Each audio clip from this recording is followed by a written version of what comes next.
physical body of ours is like an appliance. And so if we ground it from this area right above the tailbone, there's an energy center. For people who are involved in yoga and metaphysics and meditation, they know what chakras are.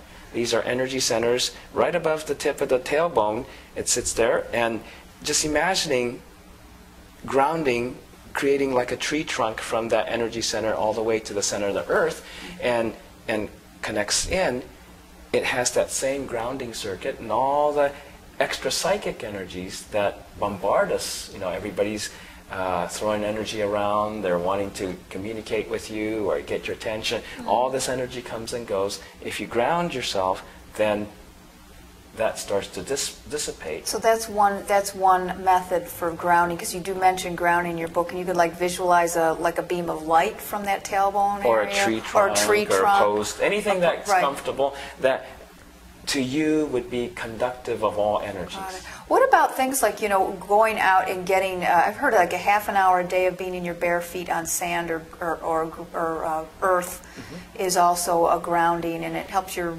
Yes, to a certain extent. See, the power of one's mind, being able to use one's mind is tremendously powerful. And so you can do it on a body level, like with bare feet, and just feel the sand. It brings, what that does is it brings your awareness back into the body. Okay? Especially in this society and this fast-paced kind of a situation, people are generally out of their body. How we experience that is, oh, I was spaced out. You know, gee, and you become accident prone. Right. Or you're driving, all of a sudden you don't remember that you just passed 7 exits. Exactly. You're just zoned out. Yeah. Right. Yeah, and then when you come to realize you zoned out, see, when you realize you were zoned out, you have come to. Yeah. When you're zoned out, you don't realize that. So then, during that period you were spaced out or zoned out, you were out of your body, okay, or out of your gourd. and so grounding helps in maintaining your presence here. The other thing, too, when we're talking about making space for spirit, being in spiritual and metaphysical circles, a lot of communication about, are you in your body or are you out of your body?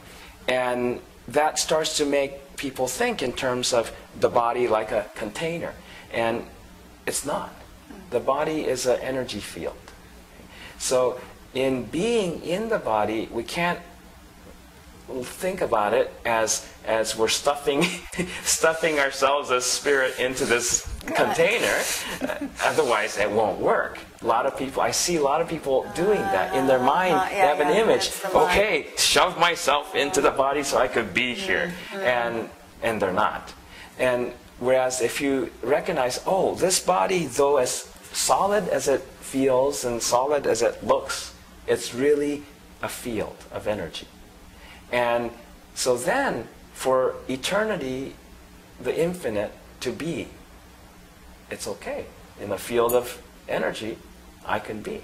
Yeah, and this body awareness, by the way, is a really important piece. This grounding in being able to have validate spirit, because if you're all over the place, right, or you're jacked up on caffeine or what have you, you're not present. In fact, most of us aren't even breathing properly or breathing enough, right? We're not even breathing even enough oxygen to really optimally function. And so this body awareness and coming into the body is really important for being able to have them. So then, therefore, being able to make the to correct for the right choice and the right decisions and ask the right questions. If you're spaced out, you don't even know you have to make a choice. Yeah. And in everything, physical health, the more present one is spiritually, the healthier the body would be, the more successful one would be, because you make correct choices. Emotionally healthier, you have better relationships, everything, because you are the answer. Great plug. Yeah. Literally, we're the answer to all our questions. Yeah. That's kind of ironical, isn't it? Yeah. You know, I want to make a point that you talked about ruts a little bit in there, and that thing of stepping out of reaction, which we already talked about earlier, because I think it's easy in this environment that we're right now for people to start to feel like they're in a rut, or oh my gosh, I don't know what. And so maybe you can talk about, you know, that, and how would, you know, somebody typically be able to, from this perspective, how to get out of that rut. Get out of the rut. Get out of the rut. I'm in a rut. Well, what is a rut? You know, in the physical sense, rut is where you keep on going to the same place, and it creates this groove, and then you get stuck in it. And so we create mental ruts. All ruts are essentially mental. We go to the same place. We think the same way each time. And so when we, why do we think the same thing? Well, again, because we're really not here. If we are here, we'll start to register that, oh, that's the same thought. Do I really want to think the same? It's something like 90% of all our thoughts are redundant, repetitive thoughts. Like that. 99. Oh, is it 99? That's depressing. Maybe 99.9. I'm being conservative when I say 99%. What a waste of brain energy, huh? And that's where meditation, you know, what's a basic part of meditation on a very simple level is you sit there and you start to notice. The first thing you notice when you meditate is thoughts. Oh, you know, I'm not comfortable. Right. Yeah. I got it. And so, yeah, and oh, did I turn off the stove? All these thoughts. And if you just let yourself not engage in those thoughts, the thoughts just pop up like popcorn. Literally like popcorn. They're all these ridiculous thoughts, and some of them seem important, but if you just decide, okay, I'm on a retreat or I'm in meditation, I'm not going to go running around just because a thought says something.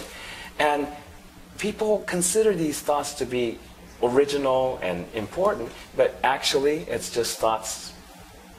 And when you let them go, then after a while, they start, just like the end of microwave popcorn. The popping gets slower and slower. Then you know. You're not supposed to be using a microwave. I use a microwave. Oh, microwave.